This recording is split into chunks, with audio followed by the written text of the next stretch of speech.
औज़ुबिल्लाहिमिनश्शैतानिर्रजीम बिस्मिल्लाहिर्रहमानिर्रहीम। ये आजकल के हालात में अब्दुल्ला ब्रदरान ने जो स्टेप लिया है और ख़ुद मेरी भी जो चाहत है कि मालेगांव की सियासत जो रुख इख्तियार कर चुकी है, मैं इस सियासत में ख़ुद आना नहीं चाहता था, लेकिन आसिफ भाई, कलीम भाई जो चेंज चाहते हैं, जो तब्दीली चाहते हैं, और मालेगांव के अक्सर जो भी लीडरान गुज़र चुके हैं, जिस अंदाज से भी मालेगांव की जो पब्लिक है परेशान हो चुकी है। एक सबसे बड़ा डेमोक्रेसी में ड्रॉबैक ये होता है कि वोट देने वाले बहुत कम लोग होते हैं, पोलिंग बूथ पर बेईमानी होती है, और जो वोटिंग होती है वो कम लोग ही धुप्पल चलाकर बहुत सारे परसेंटेज बढ़ा देते हैं। तो एक बड़ा तबका जो अच्छे लोगों का, ईमानदार लोगों का होता है, वो पोलिंग बूथ तक भी नहीं पहुंचता, उनकी वोटिंग भी रहती है और धुप्पल चल के वोट गिर जाती है। तो इस अंदाज से मैं सियासत से बहुत दूर रहना चाहता था, लेकिन कलीम भाई, आसिफ भाई और चचा जान जो चाहते हैं कि अब चेंज आना चाहिए, हर कोई परेशान है। मैं हुकूक इंसानी के लिए, आज यतीम बच्चे, बेवा औरतें, गरीब लोग, इंसानी हुकूक के लिए मालेगांव में ज़ात और बिरादरी छोड़कर, धर्म और मज़हब छोड़कर अक्सर इंसानियत परेशान हो चुकी है। तो इन इंसानों को हुकूक कैसे दिलाए जाएं, इन तक सच्चाई कैसे पहुंचाई जाए, और इनका जो हक है गवर्नमेंट की तरफ से, सेंट्रल गवर्नमेंट का हो कि महाराष्ट्र गवर्नमेंट का हो, वो कैसे दिलाए जाए। कलीम भाई ने बहुत सारी कोशिशें की है, जहाँ जहाँ के जितने टेंडर निकले हैं, काम निकले हैं, पेंडिंग में पड़े हुए हैं, वो बहुत सारी चीज़ें उन्होंने सोशल मीडिया पर बताई है। तो इस अंदाज से मैं इनका साथ देना चाहता हूँ, और मालेगांव की वो पब्लिक जो ये समझती है कि हम तो सीधे साधे लोग हैं, हम तो अच्छे लोग हैं, हम इस ख़राब काम में क्यों आए, सियासत में तो नशा चलता है, धुप्पलबाजी चलती है, झूठ चलता है, बदउनवानी चलती है, तो हम इसमें हिस्सा क्यों लें। अब ये वक्त आ चुका है कि मालेगांव के जितने अच्छे लोग हैं, मालेगांव के जितने सुलझे हुए लोग हैं, मालेगांव के जो लोग ये चाहते थे कि इस गंदी सियासत में नहीं जाना चाहते, तो उन लोगों के लिए एक साफ़ सुथरा अच्छा रास्ता और दरवाज़ा खोला गया है। वो आकर कलीम भाई का साथ दें, और ये जो फोर्थ फ्रंट जो शुरू किया गया है इसका साथ दें। तो जो पहले वादे किए गए थे वो झूठ थे कि सच थे, पूरे हुए नहीं हुए, कितने हुए आप अच्छी तरह जानते हैं। तो अब इस मालेगांव की पब्लिक और आवाम के लिए हम चाहते हैं कि लीडरशिप में भी चेंज आए, तब्दीली आए। पब्लिक खुद चाहती है, तो ये तब्दीली अच्छे अंदाज से आए और उनको उनके हुकूक भी दिलाए जाए, और ज़रूरतमंद, मुस्तहिक, हाजतमंद पब्लिक जो, यहाँ तक कि मैंने देखा है कि गवर्नमेंट की जो स्कीमें अपाहज, हैंडीकैप लोगों के लिए जो निकलती है वो उन तक नहीं पहुँचती है। वो जाती किधर हैं, वो सियासी ख़जाने में, लीडरों की मीटिंग में, लीडरों की चाय पानी में, क्या उसमें खर्च होती है।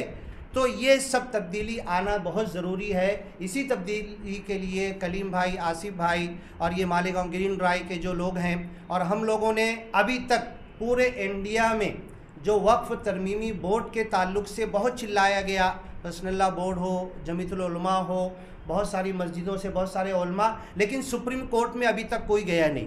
कलीम भाई पहले वाहिद शख्स हैं जो मेरे थ्रू, मैं को पिटिशनर हूँ, वो पिटिशनर है, हम 3 को पिटिशनर मिलकर सुप्रीम कोर्ट में एप्लीकेशन और पिटिशन फाइल की जा चुकी है वक्फ़ तरमीमी बोर्ड के लिए, और जो अमेंडमेंट एक्ट आया है उस बिल को रद्द करने के लिए हम कोशिश कर रहे हैं।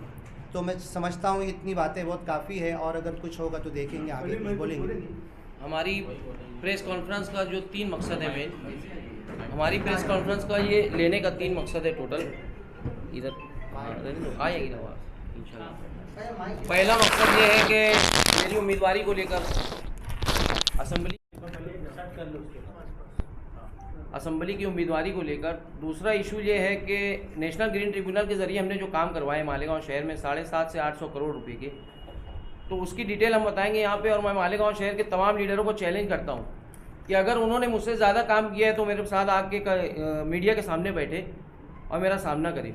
और तीसरा काम ये कि भ्रष्टाचार जो इन्होंने मिल के किया है मालेगांव के लीडरों ने, उसके खिलाफ भी मैं लड़ रहा हूँ। वो भी मेरे सामना कर सकते हैं और मीडिया का सामना मेरे सामने कर सकते हैं। अभी आगे ये बोलेंगे। टीम के साथी हैं, उन्होंने हमारे कामों की तफसीलात इस प्रेस रिलीज़ में दर्ज की है, जिसके मुताबिक ये है कि यार कलीम यूसुफ अब्दुल्ला जो उम्मीदवारी कर रहे हैं तो उनका तारुफ इसमें उन्होंने पेश किया है। अगर मैं आप इजाज़त दें तो इसी को पढ़कर सुना देता हूँ तो ज़्यादा आसान रहेगा। कि ना गरज किसी से ना वास्ता, मुझे काम अपने ही काम से, तेरे ज़िक्र से, तेरी फ़िक्र से, तेरी याद से, तेरे नाम से। कलीम यूसुफ अब्दुल्ला, उनको जानिए उनके बेलोस तारीख़ी कामों से। ये कॉमर्स ग्रेजुएट है हमारे भाई, बेदा किरदार तालीम याफ्ता घराने से ताल्लुक़ रखने वाले बिजनेसमैन कलीम यूसुफ अब्दुल्ला। और मज़मून कभी दे मुख्तसर और थोड़ा तेज़ पढ़ लीजिए। ये यहाँ शहर की आवाम की बेहतरी के लिए इन्होंने अपनी ग्रीन मालेगांव ड्राइव मुहिम के ज़रिए आवाम के साथ मिलकर 5 लाख दरख्त लगाने का आज़म किया और अल्हम्दुलिल्लाह इसमें से 85,000 दरख्त अब तक कामयाबी के साथ लगा चुके हैं। दूसरा काम जो इन्होंने किया वो ये कि शहर की आब हवा को साफ़ और आवाम की सेहत दोस्ती में कामयाब कानूनी लड़ाई हुकूमत से लड़ी, जिसके नतीजे में न सिर्फ ये कि कचरा जलना बंद हुआ बल्कि 119 करोड़ की लागत का STP plant national green tribunal की हिदायत के तहत मालदा में बनाया गया है, ताकि गिरना डैम से आज हमें और कल हमारी नस्लों को साफ़ पानी मिल सके और शहर में बढ़ते गुर्दे के किडनी डायलिसिस के जो पेशेंट बढ़ रहे हैं, डायरिया और खुजली के अमराज जो बढ़ रहे हैं, उनको रोका जा सके। तीसरा काम, NGT ने पूरे शहर में धूल डस्ट पॉल्यूशन पर काबू पाने के लिए ख़ास तौर पर मेटालिक रोड बनाने के लिए हिदायत जारी की और इसके लिए स्टेट सेक्रेटरीट से मखसूस फ़ंड मुख्तस किया गया और पूरे शहर में मेटालिक सीमेंट कंक्रीट के मजबूत रोड बनने का एक सिलसिला शुरू हुआ, जिसको आप देख रहे हैं। तमाम जो शाहराएँ शहर की जो बन रही है अल्हम्दुलिल्लाह इन्हीं फंड से बन रही है। कोई लीडर अगर झूठा वादा करता है और क्लेम करता है तो वो अपने सबूत लाकर बताए। हमने अपने सबूत लाकर बताएं कि NGT की पिटीशन के तहत सारे सबूत यहाँ पर मौजूद है, मीडिया और आवाम इसे देख सकते हैं।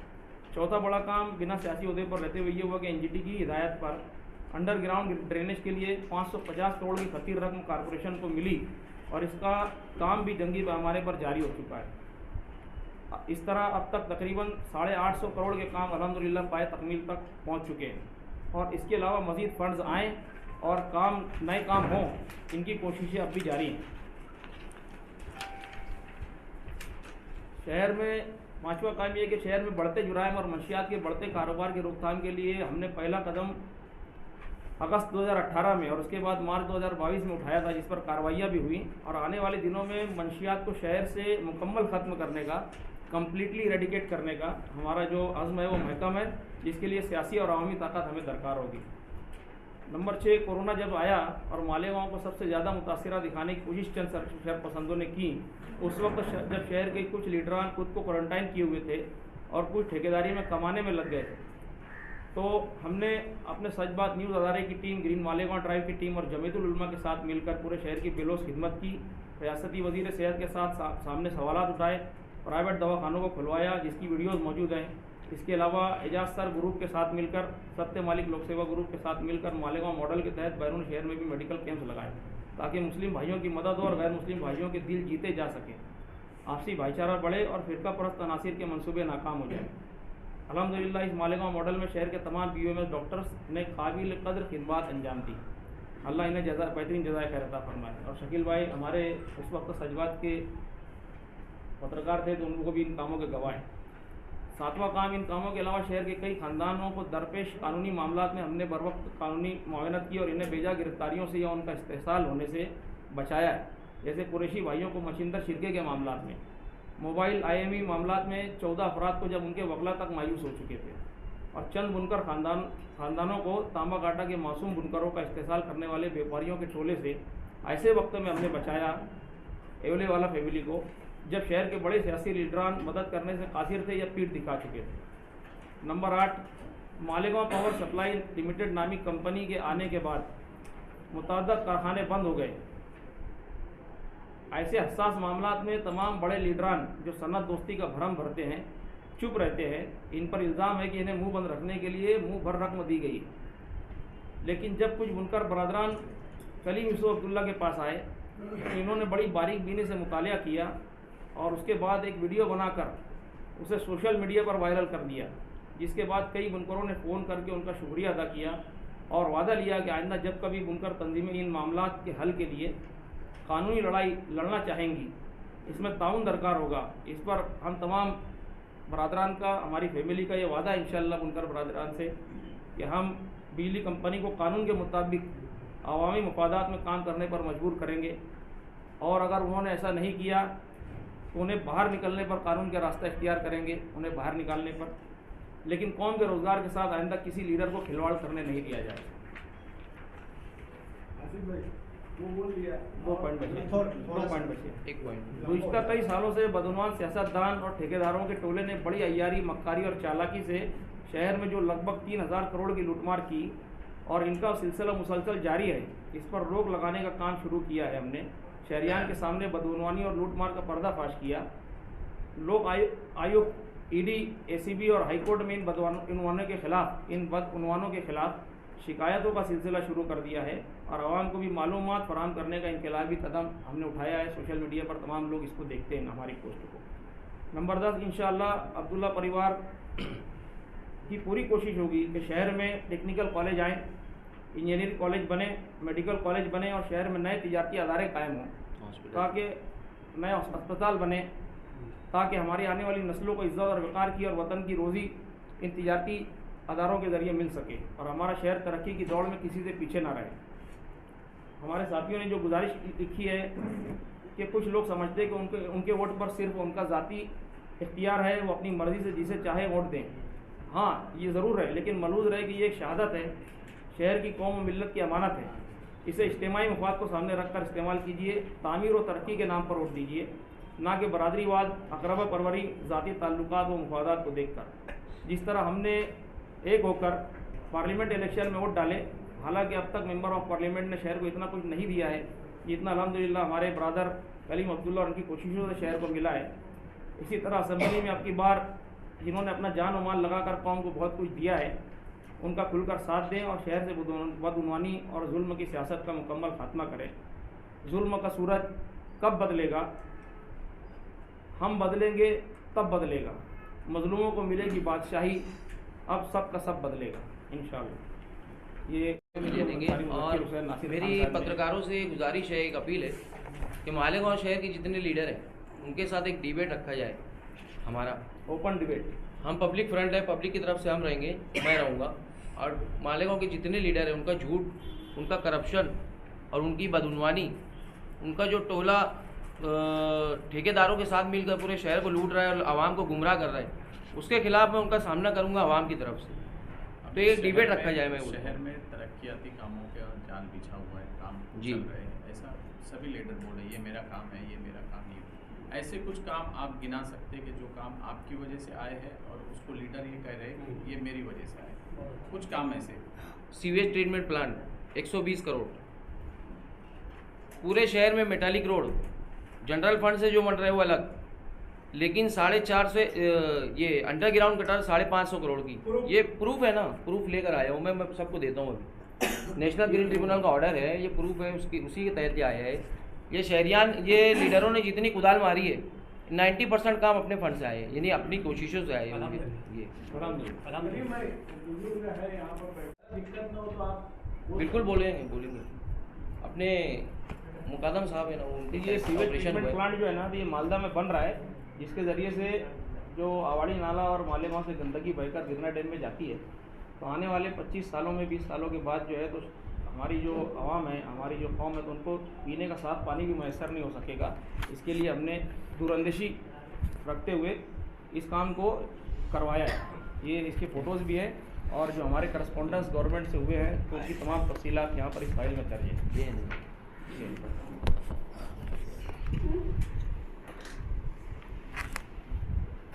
शहर के मामलात को लेकर नेशनल ग्रीन ट्रिब्यूनल ने हमने जो पिटीशन दायर की थी उसमें पब्लिक हियरिंग भी रखी थी, आप लोग भी आए थे वो हियरिंग में। उस हियरिंग ने पब्लिक ने पूरे मसाइल रखी थी, हमने भी मसाइल रखे थे। उन मसाइल के लिए जॉइंट इंस्पेक्शन कमेटी बनी। जॉइंट इंस्पेक्शन कमेटी ने सजेस्ट किया एनजीटी को, एनजीटी ने सेंट्रल गवर्नमेंट और स्टेट गवर्नमेंट को ऑर्डर पास किया और उसके तहत फंड आए मालेगांव में। हकीकत ये शहर के लीडर जो बोल रहे हैं ना, मैं ये पार्टी में गया 5 करोड़ का फंड आया, 10 करोड़ का फंड आया, ये सब कुछ नहीं है, झूठ बात है। मेरा एक सवाल है। हाँ कि असेंबली इलेक्शन में भी आप उतर गए जी, उसके लिए मेरी जानिब से तो आपको मुबारकबाद। बहुत बहुत शुक्रिया। शुक्रिया सर। लेकिन ये कहीं ना कहीं ऐसा लगता है कि आपकी तरफ से बहुत ज्यादा ताकीर हो गई। अभी असेंबली इलेक्शन के नॉमिनेशन शुरू हो गए, आप डिसीजन ही लेने में रह गए। अभी जैसे इलेक्शन के लिए जो जो चीज़ लगती है वो सारे नौजवान आपके पास अवेलेबल नहीं है। अभी जो जो ताम झाम है या आप पोलिंग बूथ पर पहुंचना है बराबर, और वोटर लिस्ट जो है हर उसकी स्टडी करना है जी, है ना, एरिया वाइज जो है उसको तकसीम करना है। मेरे हिसाब से तो अभी भी ताखीर नहीं हुई है, क्योंकि अभी वोटिंग के लिए 20 दिन बाकी है। थोड़ा बात करना चाहूँ। एक मिनट, बैठ के बोलो। अभी भी अल्हम्दुलिल्लाह ताखीर नहीं हुई है, 20 दिन बाकी है। और शहर का जो रुझान है वो चेंज का है, पारियाँ चेंज हो रही है, फंड गायब हो रहे हैं, पब्लिक का हक मारा जा रहा है, पब्लिक बर्बाद हो रही है और शहर बर्बाद हो रहा है। तो इसके लिए क्या है, वोट देने के टाइम माइंड चेंज कर देने का और कलीम यूसुफ अब्दुल्ला को वोट दे देने का।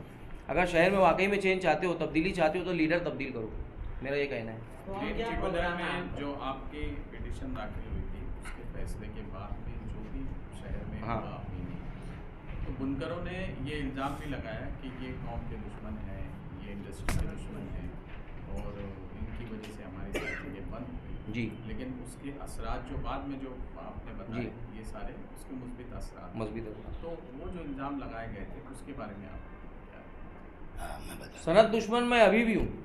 उनके लिए जो कचरा जलाएंगे और जो गिट्टी का कारखाना गैर कानूनी तरह से चलाएंगे, उनके लिए सनत दुश्मन मैं आज भी हूँ। हम लोग दोगली पॉलिसी करने वाले गाँव की पॉलिटिक्स में नहीं आए, इंसाफ कायम करने के लिए और डेवलपमेंट करने के लिए आए, ये हकीकत बात है। कोई दोगली पॉलिसी नहीं करने तो आप शहर की साइजिंग मालकान को लेकर पोल्यूशन बोलो या हाँ। कोई भी मामला लेकर आप एनजीटी गए, उस हाँ। वक्त आपके हालात या शहर के बुनकर आपके खिलाफ है, तो आप कैसे उठेंगे? इतनी बड़ी समाज इतना कोई बुनकर खिलाफ में नहीं है। अगर कोई कचरा जला रहा है, अगर वो खिलाफ में रहेगा तो हमको उससे कोई फिक्र नहीं है, कोई बात तो नहीं। आप सनत को दुश्मन भी आपको बोला गया है। उनके लिए हम सनत दुश्मन है, लेकिन जो कचरा जलाते थे वो खुद हमारी तारीफ करते थे कि आपने बहुत अच्छा काम किया। देखिए, शहर के जो 100-150 साजिंग मालकान हैं, उनके प्लास्टिक जलाने की हम मुखालफत की है और हम उनकी सनत के खिलाफ नहीं है, न साजिंग मालकान के खिलाफ है, न साजिंग मालकान हमारे खिलाफ है। साजिंग मालकान हमको अभी भी अल्हम्दुलिल्लाह शादियों में दावत देते हैं, मिलते हैं, और उन्होंने खुद ये कहा है साजिंग मालकान ने कि अगर कभी आप ये कोशिशें नहीं करते तो हमारी कॉस्टिंग की मजबूरी थी, हम नहीं रुक सकते थे। तो हमने जो साजिंग मालकान को कचरा जलाने से रोका, वो सनत दुश्मनी नहीं है, वो शहर की सेहत दोस्ती है। लाखों आवाम की सेहत खतरे में थी, तो हमने उनकी सेहत को तरजीह दी और हमने ये ख़तरा मोल लिया। बज़ाहिर लोग समझते हैं, या मीडिया के कुछ लोगों ने, कुछ मुफाद परस्तों ने, कुछ हमारे सियासी मुखालफिन ने हम पर ये टैग लगाने की कोशिश की कि हम सनत दुश्मन हैं, लेकिन अल्लाह इस बात को बेहतर जानता है कि हमने सनत दुश्मनी में कुछ भी काम नहीं किया, हमने सेहत दोस्ती में काम किया। बल्कि कुछ साजिंग मालकान और कुछ सियासतदान इलेक्शन के रिज़ल्ट आने के बाद इस बात की कोशिश की है कि पावरलूम को नीरी और इसकी मामलात में इंक्वायरी में घसीटा जाए, लेकिन हमने फ़ौरन एनजीटी को लिखा कि पावरलूम सनत से लाखों लोगों का रोज़गार जुड़ा हुआ है और इससे हमको कोई तकलीफ भी नहीं है, तो क्यों इंक्वायरी का रुख गलत तरीके से मोड़ा जा रहा है? इसमें कोई सियासी साजिश कारफरमा है। और साजिंग मालकान अपने आप को बचाने के लिए जिस तरह डूबता इंसान बचाने वाले को पकड़ लेता है, उस तरीके से ये कोशिश की गई थी, लेकिन अल्हम्दुलिल्लाह कचरा माफिया जो है तो उनकी ये कोशिशें नाकाम हुई और कारखानादार जो है पावरलूम वाले, उनको भी कोई किसी किस्म की कोई तकलीफ हमने होने नहीं दी। अगर शहर ने आपको पसंद नहीं किया, जी। कबूल नहीं किया, तो क्या खिदमत आप किस तरह पीछे की है इसका ध्यान हाँ बिल्कुल, अगर हमारी आज तक खिदमत जो रही है फीस अभी ला रही है, किसी से हमने आज तक 1 रुपया नहीं लिया और इंशाल्लाह ज़िंदगी भर हम खिदमत करते रहेंगे। हम ये चाहते हैं कि शहर की सियासत में चेंज आए, क्योंकि पूरे सियासतदान मिले हुए आपस में मिलकर ठेकेदारी का बिजनेस कर रहे हैं। 3 कंपनी में पार्टनर हैं लोग पर्दे के पीछे। इसका राज अभी फाश होगा इंशाल्लाह। हमने ईडी में और सब जगह कंप्लेंट की है, मैंने खुद मेरे नाम से, और हाईकोर्ट में भी पिटीशन दाखिल कुछ की। नाम बताएंगे? किसके? जो गांव में भ्रष्टाचार कर रही है, मिली भगत है। सभी सियासतदान मिले हुए, मैं बोल रहा हूँ खुला। अगर एक भी आदमी ईमानदार होता है दूसरे सब जेल में होते। एक फैमिली के पास 500 से 700 करोड़ की ज़मीन है, नामी बेनामी प्रॉपर्टीज़ 500 से 700 करोड़, 200 से 250 करोड़, 150 से 200 करोड़, ये सब इंक्वायरी अभी निकलेगी तो मालूम पड़ेगा। और ये इलेक्शन में 20 करोड़ 10 करोड़ रुपया साहिबान खर्चा कर रहे थे, यहाँ कहाँ से रहा है? आवाम के पैसे है ना। आवाम को लूटा जा रहा है और बेवकूफ़ बनाया जा रहा है, और जात पात के और धर्म के नाम पे बेवकूफ़ बनाया जा रहा है, इस्लाम के नाम पर। जैसा अभी आपने बताया करप्शन की एलिगेशन है, हाँ है ना, बदगुमानी है, भ्रष्टाचार है, कहीं ना कहीं शहर को जो है जवाल की तरफ ढकेलने का ये पूरा है। इससे पहले भी शहर ने ये तजुर्बा करके देख चुका है, और आप खुद आपके वालिद मोहतरम बुजुर्ग और यहाँ खुद बैठे हुए, वो खुद भी थे, नारा दिया गया इस्लाही सियासत का, लेकिन उसका क्या हासिल हुआ? जिसको वहाँ पर शहर के आवाम ने सरों पर बैठाया, आप लोग भी उसमें बहुत आगे थे, हजरत भी बहुत आगे थे, लेकिन उसका क्या हासिल हुआ? क्या ठेकेदारी खत्म हो गई, कमीशन खोरी खत्म हो गई, लूटमार खत्म हो गई, बदगुमानी खत्म हो गई? हर चीज में तो अजाफा हुआ, बढ़ावा हुआ। अभी आप फिर से एक नए तजुर्बे की बात कर रहे हैं, हालांकि उस वक्त पूरा शहर एक तरफ था। तो अभी ऐसी सूरत में आप क्या स्टेप लेने वाले? क्या ऐसा हो सकता है? पॉसिबल है? शहर एक बार धोखा खा चुका है, अब क्या फिर से धोखा खाएगा? और अगर आपको कुछ मिल भी जाता है तो क्या वापस उस तरह की हरकत नहीं होगी? मैं अगर पावर में आऊँगा इंशाल्लाह, अगर असेंबली में मुझको पब्लिक जिताती है तो मेरा सबसे पहला मिशन रहेगा इंक्वायरी। 6 महीने के अंदर इंशाल्लाह इंक्वायरी निकालने की कोशिश करूँगा। आपने कहा कि मैं अगर पावर की तो गारंटी है? बिल्कुल गारंटी है। कलीम यूसुफ अब्दुल्ला कोई खरीद एक सवाल है, निशानी क्या मांगे आप लोग? निशानी हमने मांगे हैं बैट, ऑटो रिक्शा या डायमंड, तीनों में से जो निशानी मिल जाए इंशाल्लाह उस पर हम करेंगे। एनजीटी में आपने जो केस दाखिल की थी, शहर का उस वजह से यानी प्लास्टिक जलाने से और इससे शहर का कितना नुकसान हो रहा था, कौन कौन सी बीमारियां और जो था शहर में किस टाइप के अभी मरीज जो पाए जा रहे हैं, कई कैंसर के हॉस्पिटल्स जो है वो मालेगांव शहर में आने के लिए तैयार है, इस वजह से कि शहर में वो मरीज बहुत ज़्यादा हो गए। क्या आपका ये राइट टू फ्रेश एयर सबसे पहला बुनियादी हक है शहरी का। Right to fresh air, right to life, ये हमारा फंडामेंटल राइट है। ये राइट हमसे छीना जा रहा था। साइजिंग में कचरा जलाया जा रहा था, प्लास्टिक गिट्टी के कारखाने रेसिडेंशियल एरिया में, रिहायशी इलाकों में चल रहे थे। उसके खिलाफ मालेगांव शहर के अंदर जो सड़कें हैं उसके अंदर जो गड्ढे हैं, जो धूल है, शहर में जो ग्रीनरी की कमी है, डंपिंग ग्राउंड जो जानवरों की तरह ज़िंदगी गुजारने में मजबूर कर दिए, वहाँ पर 5000 घरों जो IHSDP कॉलोनी है वहाँ पर, उसके खिलाफ भी मेरी जंग जारी है। हमारी पिटीशन उसके खिलाफ भी है, हमारी पूरी कार्रवाई जारी है, उसकी भी इंक्वायरी निकालेंगे। मालेगांव शहर की तारीख का सबसे बड़ा घोटाला है वो, आज की वैल्यूएशन के हिसाब से 1000 करोड़ रुपये का घोटाला है वो, IHSDP जो घर की कॉलोनी। तो ये जो हक छीना जा रहा था, इसके खिलाफ में अपनी जंग लड़ी। उसके अंदर पूरा बेसिक इंफ्रास्ट्रक्चर मालेगांव में, ओपन गटर को ख़त्म करने के लिए अंडरग्राउंड ड्रेनेज का ऑर्डर लाया NGT के ज़रिए, ट्रैफिक कंजेशन ख़त्म करने के लिए एनक्रोचमेंट ड्राइव का ऑर्डर लाया, लेकिन उसके ऊपर पॉलिटिकल जो लीडर्स हैं वो इम्प्लीमेंटेशन नहीं होने दे रहे। प्रभाग अधिकारी को फ़ोन करते कि फला फला का अतिक्रमण मत तोड़, सिर्फ वोट बैंक के लिए। तो ये सब दोगली पॉलिसी के खिलाफ और सियासी लूटमार के खिलाफ, बैतुल माल की लूटमार के खिलाफ हम लोग आए हैं। अगर आवाम हमें साथ देती है और हम अगर जीतते हैं तो इंशाल्लाह सबसे पहला मेरा मिशन है कि सबको जेल में डालूंगा इंशाल्लाह। तो मालेगांव शहर के तमाम लीडरों को चैलेंज करता हूँ कि मेरा सामना करो। मीडिया वाले करेंगे क्या, वो तो बताइए। हाँ देखिए, मैं जवाब देना चाहता हूँ कि उस वक्त मैं साथ था मुफ्ती साहब के। सियासत में हमारे आने की अभी जो असल वजूहत में से एक वजह ये भी है कि जब मुफ्ती इस्माइल साहब ने अल्लाह रसूल सल्लल्लाहु अलैहि वसल्लम के नाम पर सियासत में आने का और तीसरा महाज कायम करने का जब इरादा किया तो हम उसके बुनियादी अराकीन में से एक थे। हम फाउंडर साहब को, जिस वार्ड में शेख रशीद साहब का घर है, उस वार्ड से हमने उम्मीदवार नामजद किया, वार्ड नंबर 18 से। और हमने मुफ्ती साहब की उस वक्त तन मन धन से इस्लाह सियासत के नाम पर मदद की। हम सबसे पहला ख़ानदान था हमारा जिसने शामनामा में निस्फ पेश का, बड़े बड़े इश्तिहारात हमने निस्फ पेश के लगाए, और जिसमें हमने अल्लाह रसूल सल्लल्लाहु अलैहि वसल्लम के नाम पर अगर इस्लाह सियासत का जब उन्होंने दावत दी तो हमने उसको लब्बैक कहा और उनका साथ दिया। लेकिन जब इलेक्शन का रिज़ल्ट आ गया तो 27 उम्मीदवार जीत गए। मुफ्ती साहब को उस वक्त तक मैं मुआहदा लिखने में, स्टेज के ऊपर कंटेंट लिखने में, स्टेज पे क्या बोलना है उन बातों में उनको राय मशवरा तक दिया करता था। पार्लियामेंट्री बोर्ड के जो अरकान थे वो उनके हम लोग बिल्कुल साथ में बैठा करते थे। लेकिन जब इलेक्शन का रिजल्ट आया तो 27 सीटें जीत गई। तो मुफ्ती साहब ने उनकी दावत रखी खाने की। खाना तो कोई महंगा नहीं होता, लेकिन हमको बड़ा अजीब लगा, दिल दुखा कि यार ये क्या बात हुई। उन 27 लोगों के बाद उन्होंने हमको कोऑप्शन के लिए फ़ोन किया कि कोऑप में आपके वालिद साहब को लेना है तो आप पैसा दो 5 लाख रुपया। अतीक महिंद्रा साहब मरहूम, अल्लाह मग़फ़िरत फरमा, उन्होंने हमको फ़ोन किया। तो मैंने कहा कि भाई पैसा तो हम लोग लगाएंगे नहीं, कि वहाँ से मिलना कुछ नहीं हमको। अगर हमारी काबिलियत लियाकत पर भरोसा है आपको और हमारे कामों पर, तो आप हमको करीब कीजिए। तो उन्होंने दूसरा फ़ोन किया मुझको, बोला कि यार 5 नहीं, कम से कम 3 दे दो, पार्टी को लगेगा।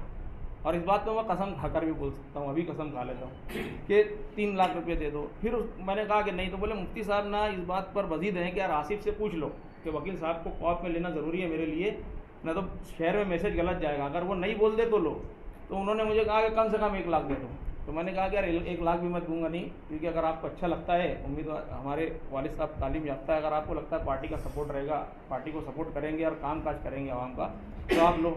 तो उन्होंने आखिरी फ़ोन 1 लाख का मांगने के बाद फिर फ़ोन रख दिया। और बाद में मालूम पड़ा दूसरे दिन के 12 लाख रुपए लेके ज्योति भोसले मैडम को उन्होंने कोऑप की मेंबरशिप बेच दी। ज्योति भोसले के जो शौहर हैं दीपक भोसले साहब, उनका शराब की दुकान है उनकी, और उनका पार्टी से कोई ताल्लुक भी नहीं था। उन्होंने तीसरा मास के लिए कोई काम अमल नहीं किया था, कुछ काम नहीं किया था उन्होंने, और उनको उन्होंने दे दिया। ये पहला। लेकिन अगर उस वक्त हम बोलते तो लोगों को ये लगता कि यार इनको ओहदा नहीं मिला या कोऑप में नहीं लिए तो ये शिकायत कर रहे हैं, तो हमको खामोश बैठना पड़ा मजबूरी में। लेकिन आहिस्ता आहिस्ता जब हमने देखा कि मुफ्ती साहब धीरे धीरे करप्शन की तरफ बढ़ रहे हैं, जब कोई MLC का इलेक्शन होता, पार्लियामेंट का इलेक्शन होता, उनको फंड मिलता, उनको लगता है मेरा ज़ाती फंड है, मेरी काबिलियत तो मुझको मिल रहा है, जबकि ये कौम फरोशी है। आप मुफादात को बेच रहे हो, कौम के मुफादात को आप बेच रहे हो। और उन्होंने आहिस्ता आहिस्ता जब हमने कंप्लेंट शुरू की सोशल मीडिया पे कि फला ठेके से ये काम गलत हो रहा, फला ठेके का ये काम गलत हो रहा, ये रोड गलत बन रहा, तो ठेकेदार हमको फ़ोन करके बोलते हैं कि कलीम भाई आपको नहीं मालूम कि हमको कितना बांटना पड़ता है। तो हमने कहा कि यार ये तो आमदार निधि का काम है, इसमें काहे का बांटना। तो बोले यार हमको आमदार साहब को भी देना पड़ता है। तो अगर आमदार साहब भी, एक सवाल है,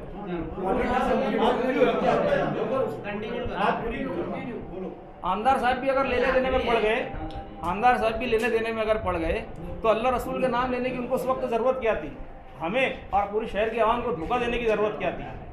तो आवाम को उन्होंने खुलेआम धोखा दिया और वो माल की और जा की मोहब्बत में पड़ गए। उन्होंने शहर के तमाम जो दीनी ओहदे उनको अपने हाथों में संभाल कर रखा हुआ है। ये जा की मोहब्बत है और माल की मोहब्बत में गिरफ्तार है, कमीशन ले रहे हैं, कमीशन खा रहे हैं। 1 मिनट। और उन्होंने खास बात यह है कि तीसरे मास के जितने पार्लियामेंट्री बोर्ड के अरकान थे तीसरे मास में उस वक्त, वो सब उनसे दूर हो गए, कुछ एक को छोड़कर सभी उनसे दूर हो गए। उन्होंने सबकी मेहनत की, सबकी कुर्बानियों की, सबके जज्बे की नाकदरी की मुफ्ती साहब ने। और मुफ्ती साहब के दिल से अल्लाह का डर जो है, जो हर किसी के दिल में होना चाहिए, वो आपको दिख रहा है कि निकल गया है। दूसरे लीडरान की मैं हिमायत नहीं कर रहा हूँ, दूसरे लीडरान भी सब ऐसे ही हैं। तमाम सियासी घराने जो है खुलेआम बैतुल माल की लूट मार को हुनर समझ रहे हैं और आवाम को अनगिनत मसाइल, आवाम जो है वो अनगिनत मसाइल से जूझ रही है, जुल्म सह रही है, परेशानियाँ सह रही है।